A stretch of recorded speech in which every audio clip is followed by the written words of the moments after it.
दौलतपुर गांव में रहने वाले राहुल और वैभव दोनों मुंबई की एक कंपनी में काम करते थे और मुंबई से 3 साल बाद अपने गांव लौट रहे थे।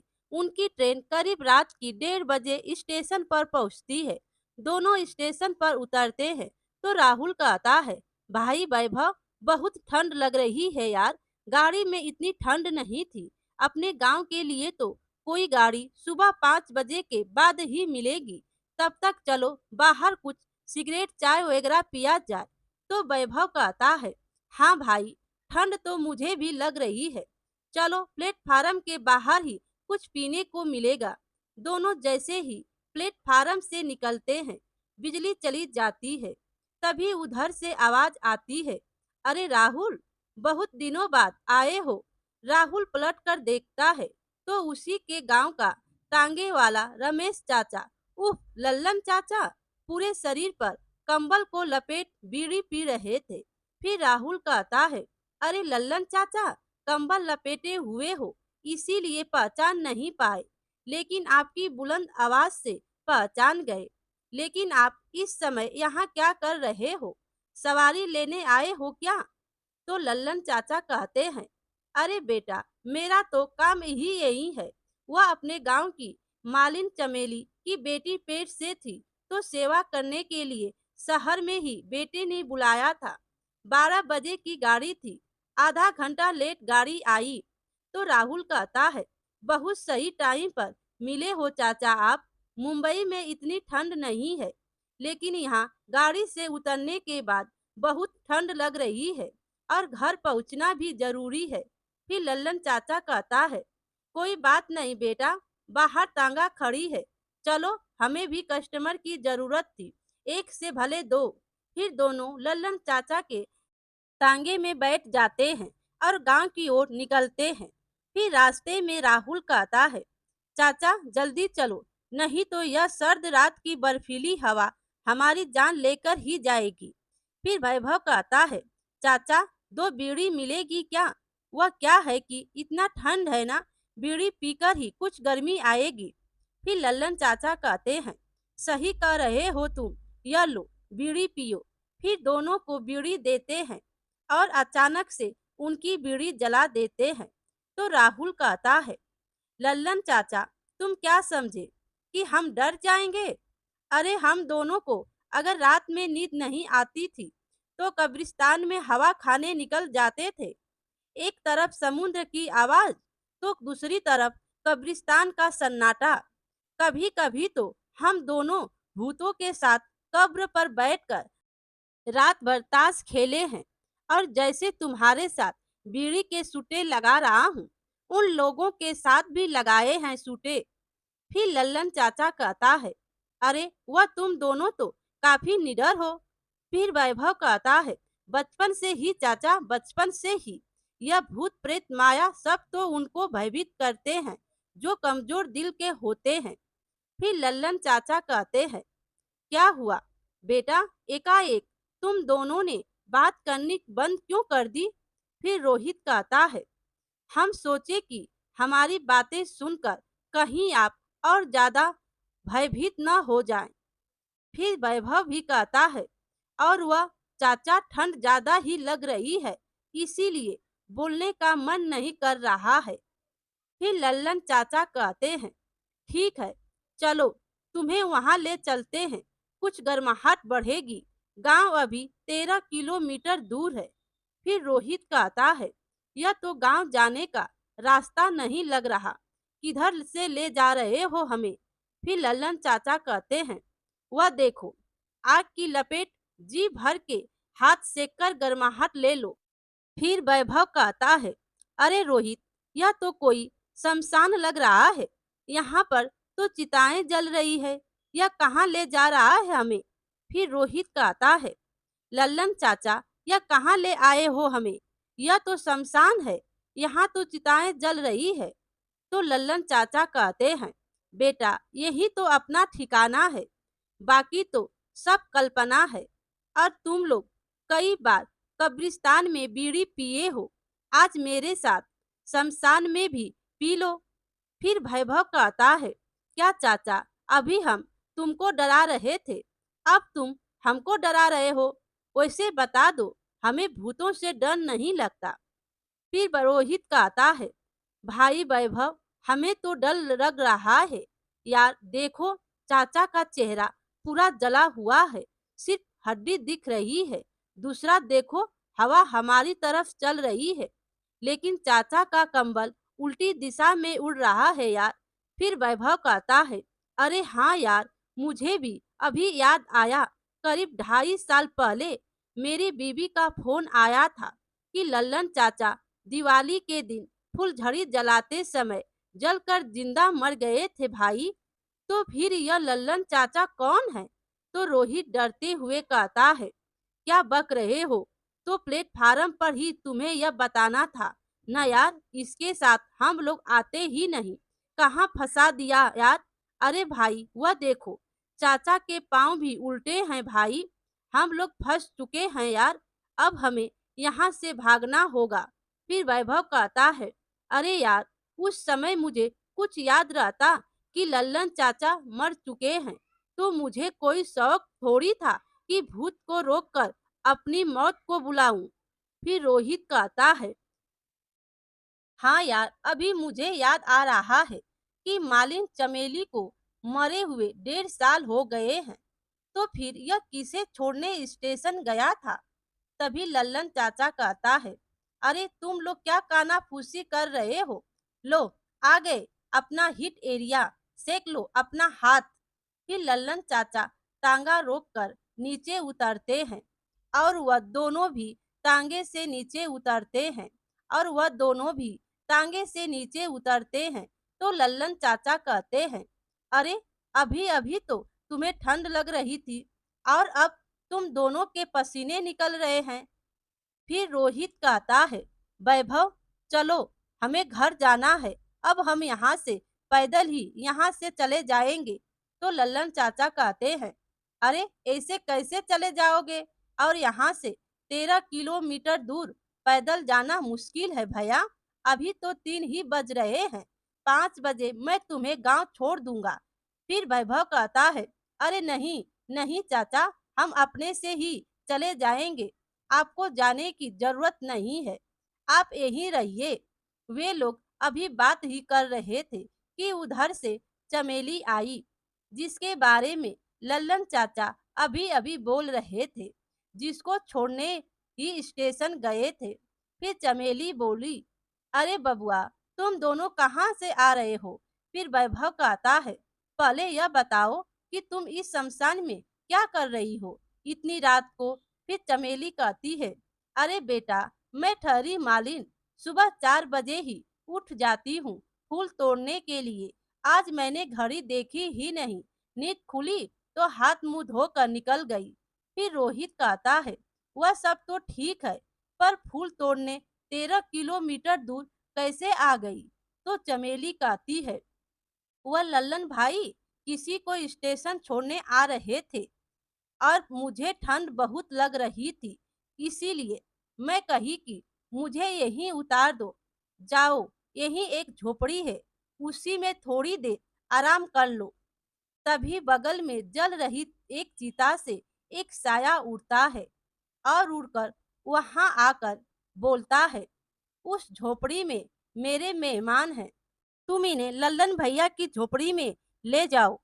यह सुनकर रोहित और वैभव काफी डर जाते हैं, लेकिन वह समझ चुके थे कि वे लोग फंस चुके हैं, इसीलिए वे दोनों एकांत में प्लान बनाकर निकलने की फिराक में थे। तभी लल्लन की डरावनी आवाज उनके कानों में पड़ती है, मैं भी तो इन दोनों को यही बोल रहा हूँ कि थोड़ी देर यहाँ आराम कर लो, गर्माहट ले लो, उसके बाद मैं तुम दोनों को गांव पहुंचा दूंगा। फिर चमेली कहती है, हाँ बबुआ, चलो, इतने दिनों बाद इतनी दूर से आए हो, थोड़ी देर झोपड़ी में आराम कर लो, फिर 2 घंटे बाद सुबह होते ही हम सभी गांव चलेंगे।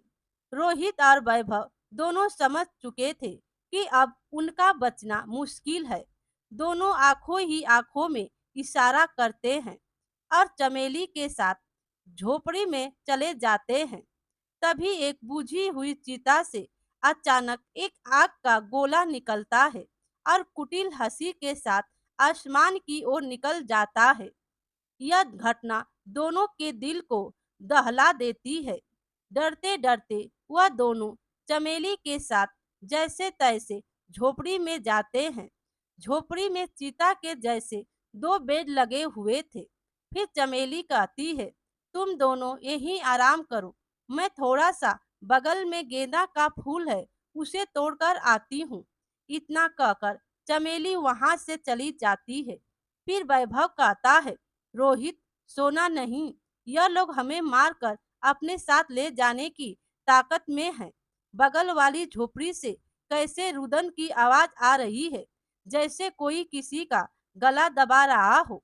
फिर रोहित कहता है, इस भूतिया शमशान में तुम सोने की बात करते हो, हमारी तो नींद ही उड़ी हुई है। अब हमें यहाँ से किसी भी प्रकार से भागना होगा, नहीं तो हम लोग भी इस चिता में जला दिए जाएंगे। फिर वैभव कहता है, मौका अच्छा है, बाहर अभी कोई दिख नहीं रहा। चमेली पता नहीं किधर गई है, शायद लल्लन चाचा से हम लोगों को मारने का प्लान बनाने गई हो। चलो। फिर वैभव कहता है, चुपके से हम इधर पीछे से निकल जाते हैं। तो रोहित कहता है, चलो भाई, किसी तरह से मुझे गांव पहुंचा दो, तुम्हारा यह एहसान जिंदगी भर नहीं भूलूंगा। सुबह उठते ही मेरी बच्ची मुझे खोजेगी, वह बेसब्री से मेरा इंतजार कर रही है। एक मंथ पहले से ही मैं उसके पसंद के खिलौने जमा कर रहा हूँ, ताकि मैं उसे दूं तो वह खुश हो जाए। तो वैभव कहता है, अरे यार, मेरा भी लगभग यही हाल है भाई। कल ही मेरी मुन्नी से बात हुई थी, वह कह रही थी कि वहां से एक बारबी डॉल लेकर आना। इसी बैग में वो बारबी डॉल है, पता नहीं क्या होगा मेरे मुन्नी तो मेरे बिना जी ही नहीं सकती यार।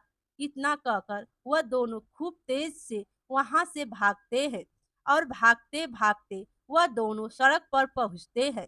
कुछ दूर चलने के बाद रोहित कहता है, वैभव, तुमने बस की आवाज सुनी क्या?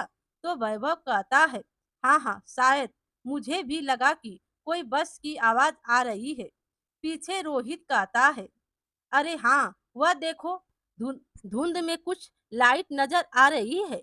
फिर वैभव कहता है, अरे यह तो बस ही है, थैंक गॉड ऊपर वाले ने हमारी सुन ली। फिर रोहित कहता है, यह लो आ गई बस। ओ भैया, रोको रोको, बस हमें भी चलना है। फिर बस रुक जाती है तो रोहित कहता, चल चल जल्दी चल। दोनों बस में बैठ जाते हैं। फिर वैभव कहता है, रोहित, यह कंडक्टर का चेहरा तो मुझे कुछ जाना पहचाना सा लग रहा है, पर पता नहीं चल रहा कि इसे कहाँ देखे हैं। फिर रोहित कहता है, हाँ यार, मुझे भी ऐसा ही लग रहा है। फिर रोहित को याद आता है, अरे यह तो अपने ही गांव का मेवालाल है, हम लोगों के स्कूल में गार्ड था जब हम लोग हाई स्कूल में थे, याद है? उसी समय तो यह मर गया था, उसके ऊपर तो बिजली गिर गई थी, मर गए। पीछे देखो, सारे पैसेंजर हमारे गांव के मरे हुए लोग हैं। बस अचानक एक ब्रेक से लगकर उछलता है। रोहित और वैभव दोनों की आंखें बंद हो जाती है। उन्हें लगता है कि एक बड़ा सा एक्सीडेंट हुआ है, और जब आंखें खोलते हैं तो देखते हैं कि बस की जगह टांगे पर सिर्फ यह दोनों बैठे हुए हैं। ड्राइवर की जगह लल्लन चाचा तांगा चला रहा है। मुझे कुछ सोच बातें। तब तक लल्लन पीछे मुड़कर उनसे बोलता है, अरे तुम दोनों वहां से भाग क्यों गए? चमेली बोल रही थी कि तुम दोनों को वहां आराम करने के लिए बोले थे और न जाने कहाँ चले गए। मुझे तांगा लेकर खुद आना पड़ा। चलो, हमें तुम्हारी जरूरत है, अगर सुबह हो गई तो फिर दिक्कत हो जाएगी। फिर वैभव कहता है, चाचा, हम तुम्हारे बच्चे के समान हैं, छोड़ दो हमें। हमारे छोटे छोटे बच्चे घर पर इंतजार कर रहे हैं, हमें जाने दो। फिर लल्लन चाचा कहता है, अरे बहुत दिनों के बाद गांव का कोई आदमी मिला है? तुम दोनों हमारे मेहमान हो भाई। चलो, फूलमती भी तुम दोनों का इंतजार कर रही है। अब तुम्हारा घर यह गांव नहीं, शमशान में ही तुम दोनों का घर होगा। फिर रोहित कहता है, देखो यार, बस कुछ ही पल में सवेरा होने वाला है। सामने मंदिर है, किसी तरह मंदिर के पास पहुंचो, मैं इसे देखता हूँ। फिर वैभव कहता है, हाँ ठीक है, मैं कूद कर भाग रहा हूँ, तुम अपना ख्याल रखना। अचानक वैभव तांगे से कूदकर भागने लगता है। यह देखकर उसे पकड़ने के लिए लल्लन उसके पीछे उड़कर जाता है और उसे मंदिर पहुंचने से पहले ही पकड़ लेता है। लेकिन इधर रोहित भागते हुए किसी तरह से मंदिर के पास पहुंच जाता है। पीछे पीछे वैभव को अपनी बाहों में दबाए लल्लन वहां उड़कर पहुंच जाता है, लेकिन मंदिर के अंदर नहीं घुस पाता। वहीं से चिल्लाता है, रोहित चल जल्दी से बाहर निकलो, छुपने से कोई फायदा नहीं। रोहित कहता है, लल्लन चाचा आप चले जाओ, आप मर चुके हो। हमें मालूम है आपकी दुनिया अलग है और हमारी अलग। मैं आपके साथ नहीं जा सकता। फिर लल्लन कहता है, तुम दोनों का खून पीने के बाद ही हमें मुक्ति मिलेगी। अगर तुम नहीं आए तो तुम्हारे दोस्त वैभव को मैं इसी समय मार डालूंगा। रोहित किसी प्रकार लल्लन को अपनी बातों में फंसाए रखता है। तभी धीरे धीरे सूर्य भी उदय होने लगता है। सूर्य की किरणें सीधे मंदिर के गुंबद पर पड़ती है। उस गुंबद पर रोशनी पड़ते ही चारों तरफ रोशनी फैल जाती है। जैसे ही वह रोशनी लल्लन पर पड़ती है, वह चिल्लाते हुए वैभव को छोड़ देता है और धुआं बनकर गायब हो जाता है। फिर रोहित कहता है, आज की रात मैं कभी नहीं भूलूंगा यार। मुझे तो लगा कि मैं आज के बाद अपने परिवार वालों से कभी नहीं मिलूंगा। फिर वैभव भी कहता है, यार मैं तो बहुत ही ज्यादा डर गया था। मैं तो सोच रहा था कि काश एक बार उनसे आखिरी बार मिल पाता। भगवान करे आज जो भी हुआ वह सब दोबारा कभी ना हो। आज हम इन भगवान की कृपा से ही बच पाए हैं। चल जाकर उनका आशीर्वाद लेते हैं। रोहित और वैभव दोनों मंदिर में जाकर भगवान को प्रणाम करते हैं और कहते हैं, हमारी मदद करने के लिए बहुत बहुत धन्यवाद प्रभु। हम पर अपनी कृपया बनाए रखिएगा। फिर वैभव भी कहता है, हाँ प्रभु, आज आपकी ही वजह से हम अपने घर वालों से मिल पाएंगे। इसी तरह से हमेशा हमारे साथ रहिएगा। रोहित कहता है, चल अब घर चलते हैं, घर वाले इंतजार कर रहे होंगे। फिर वैभव भी कहता है, तू सही कह रहा है यार, अब हमें घर चलना चाहिए। चल। इसके बाद दोनों अपने घर चले जाते हैं। लेकिन आज भी रेलवे स्टेशन के बाहर लल्लन चाचा की आत्मा लोगों का इंतजार करती है। मेरे प्यारे दोस्तों, कहानी अच्छी लगी हो तो लाइक कीजिए और अपने दोस्तों में भी शेयर कीजिए और चैनल पर नए हो तो चैनल को सब्सक्राइब कीजिए। Thank you.